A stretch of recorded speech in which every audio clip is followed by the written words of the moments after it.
everyone, my name is Brian. Welcome to episode 2 of History here in Little Rock in Arkansas. I'm here at the old State House today. Let's go inside and see what it's all about. Hello everyone, my name is Brian Ward. I am here with today Scott Moy. I work at the old State House. How long have you been working here, Scott? Since April, I believe, of 2017. Yeah. So you've been here for a while then, huh? Yeah, a little too long, maybe. I don't know. I kind of like it. Okay, so they started construction on the building. We date it from 1836.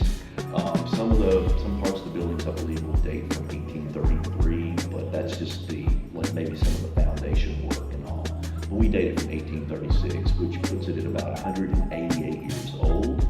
In June, it'll be 189. So it's the oldest standing state capitol building west of the Mississippi River. The next question is, what is so significant about the old State House and the history behind it? Okay, that's a super broad question. The significance is, I suppose we would start with the fact that it was the Capitol building for the state of Arkansas. And then when you begin to kind of break it down and you look at the various types of legislation that was passed here, this was once a complex of buildings.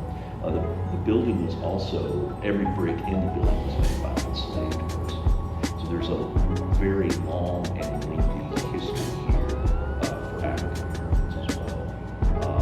The building was constructed with enslaved labor as well as white labor. There were also people here who were enslaved people who were auctioned off.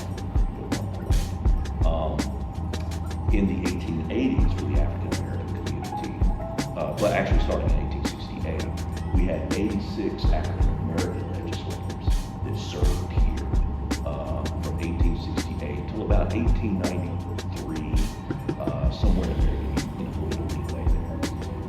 In 1892 is when they passed the Jim Crow laws, and it took over a period of, 3 or 4 years, the African American legislators were no longer serving because of the Jim Crow laws. So there is a very storied history here for the African American community as well.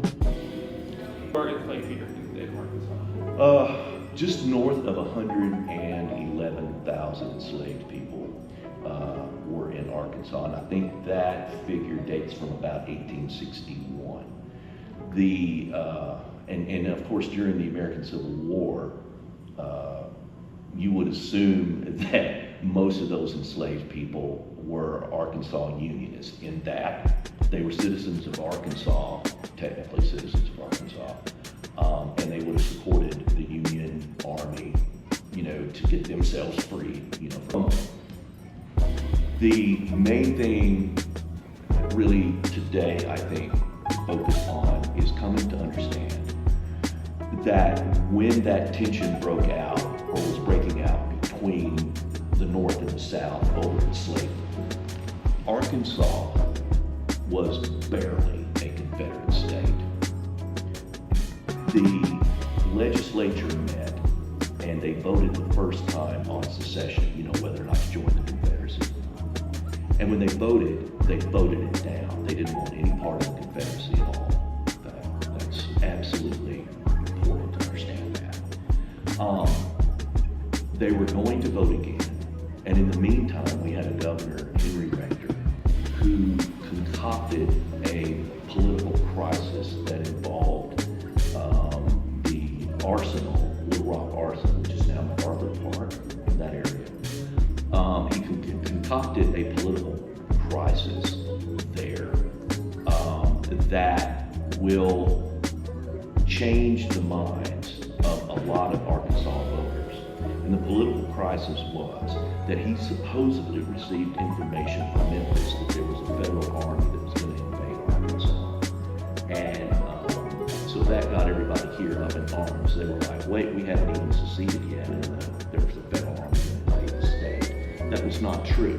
There was no federal army. But Governor Rector invented this crisis to create this, to sway the opinion of Arkansas voters. And so I guess you could say they were hoodwinked into it. And so they will vote to secede. Once Arkansas joins the Confederacy, there was a huge uprising of people in the state that did not support that. These are called Arkansas Unionists, okay? These were white people in the state that supported the federal army, okay? A lot of those people lived up in the Ozark region of the state. They also lived in the southeastern part of Arkansas. In 1911, the state capitol will leave the building. They had been having a lot of trouble keeping the building up. When the guys built, but they were working on the frontier, and it was very difficult for them to have the level of expertise that they really needed. They did a good job, but the building was starting to fall apart by the early 1900s, and they were having a legislative session upstairs one day, and they had bill after bill after bill come up to try to spend some money on the building to keep it up, right? Well, they're all sitting up there in the legislative session debating various bills, and they had voted down all the bills over the years to keep the building up. And they're sitting there about to vote on another bill regarding something about the building, and the ceiling fell in.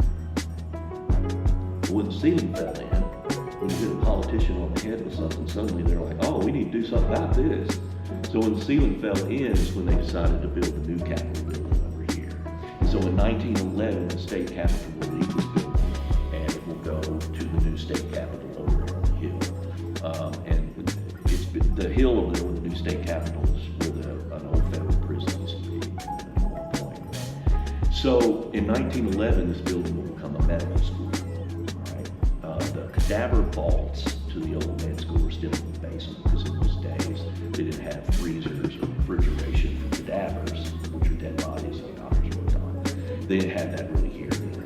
And so they pickled them in these vaults that they had, and those are still in the basement from the med school.